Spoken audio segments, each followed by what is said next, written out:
So, David Dayen, you are now on the Trump pre-administration beat at The Nation magazine. And so there's a couple of issues I want to talk to you about. Let's start first with your piece about our cautioning people to be a little bit nervous about Donald Trump's infrastructure plan. That is not a euphemism for a series of camps, though it could very well be. But what is the supposed Donald Trump infrastructure plan?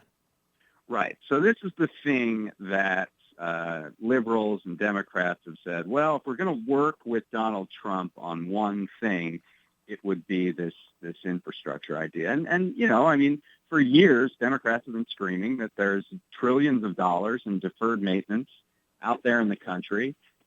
We have these record low interest rates. We could put them to use by borrowing money and fixing roads and bridges and tunnels and the electrical grid and the broadband capacity and all sorts of other things. So Trump, during the campaign, said he wanted $1 trillion of infrastructure. And this, of course, brings jobs. It brings investment in communities that might be able to attract businesses, seemingly a win-win-win. Well, Donald Trump doesn't want to spend $1 trillion in public money for infrastructure projects. He wants to sell bonds so investors will spend $1 trillion in infrastructure projects, and he wants to give them discounts through tax breaks to entice them to buy those bonds. And then he wants to outsource the production of that infrastructure to contractors who would be guaranteed a revenue stream, which of course is the only way investors are going to want to buy these bonds, is if they get something out of it in an enduring fashion. So what this really is a stalking horse for privatization. If you think that what we really need in America is a lot more toll roads, then you're going to be happy with Donald Trump's infrastructure plan, because it's going to privatize all of these public resources and make sure there are user fees on the various pieces of infrastructure so that private interests can make back their investment and more. So the idea is, okay, we need some new overpasses in California, some bridges on some interstate highways. We're just basically going to finance the private production or construction of these things, and through future revenues and what. I mean, it sounds like all of this sounds like Chris Christie's pumping money into that. What was it, American Dream in the Meadowlands? Yeah. This like massive mall that they've already sunk billions of dollars into. I mean, it just a huge boondoggle that never. I think it's still just sort of like, it's like a $4 billion mall that is just not even developed yet.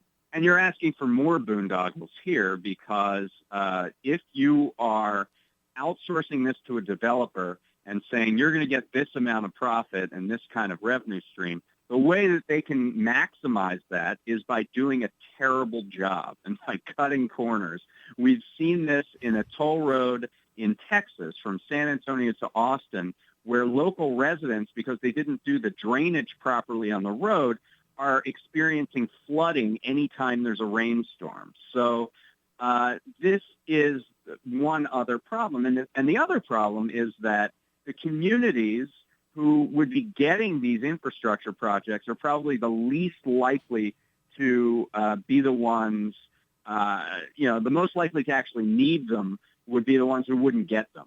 And the reason is that if you need to build in a revenue stream, you're not going to put an infrastructure project in a rural community where those individuals can't actually afford to pay the user fees to use the project, whether it's a road or a bridge or whatever. I mean, this is almost self-evident, right? Is that the reason why we need infrastructure projects that are, where the government steps in, is because it is more often than not profitable for private enterprise to do so. This is like just massive subsidy scheme, and sort of double. It's sort of like, I guess, double-fisted, right? It's a massive subsidy scheme to basically allow private corporations to buy public goods. Yeah. I mean, you're talking about selling off the country, and you're exactly right to indicate.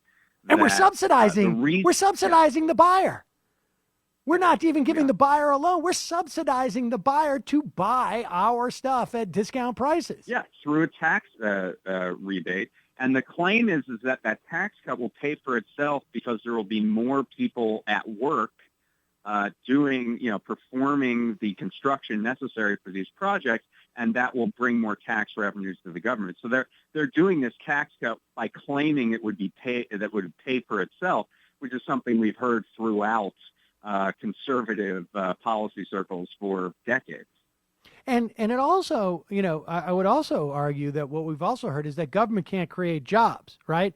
And so, and that private enterprise is always and forever more efficient in these provisions of public services. That's what we've heard out of the private prison industry. That's what we've heard out of privatization projects in schools. Basically, everywhere you go on down the line, the idea is that private enterprise can deliver this service more efficiently, but they're hiding the ball. They may come in under budget, but they're doing a private tax on the individuals who have to pay the user fees to maintain the piece of infrastructure. So you're just shifting the cost from the government to the individual.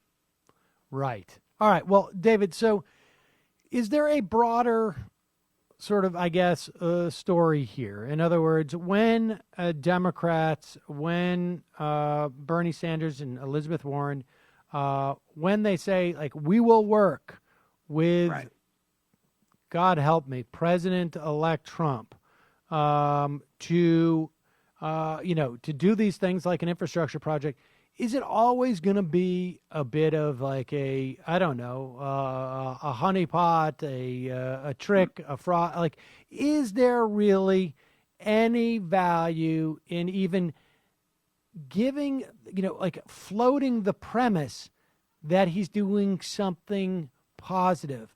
In other words, by calling it infrastructure, I mean, here's my concern is that once you get to the argument of like, this isn't really an infrastructure program, it's just a giveaway to private corporations, has the ship sailed at that point? Yeah, I mean, I think that politicians have their own role to play. They have their own sort of internal pressures. They have to make the point that they're willing to work in some fashion on good policy, if such thing exists. I think if that is inevitably the policy that gets thrown out there, then Elizabeth Warren and Bernie Sanders won't hesitate to speak up. The advantage they actually have here is that Paul Ryan is not interested in doing this bill at all. And so the only way it gets done is through an alliance between Donald Trump and Democrats in Congress. And if you know what you're getting into, which is, my role of explaining what the Trump campaign, at least, put out there in terms of this bill, then you have the ability to shape it. Because Ryan really isn't interested. So, that I think that's sort of the gambit here. But it's worth pointing out that what the Trump administration seems to want to do here would be extremely destructive. All right, we got to take a break. When we come back, I want to talk about another potential, tact that the Democrats, specifically the sitting president, could take that might actually represent some progress. There seems very few opportunities for us to get there, or to cleave, to create some fissures, to slow the roll, if you will, of the Trump presidency.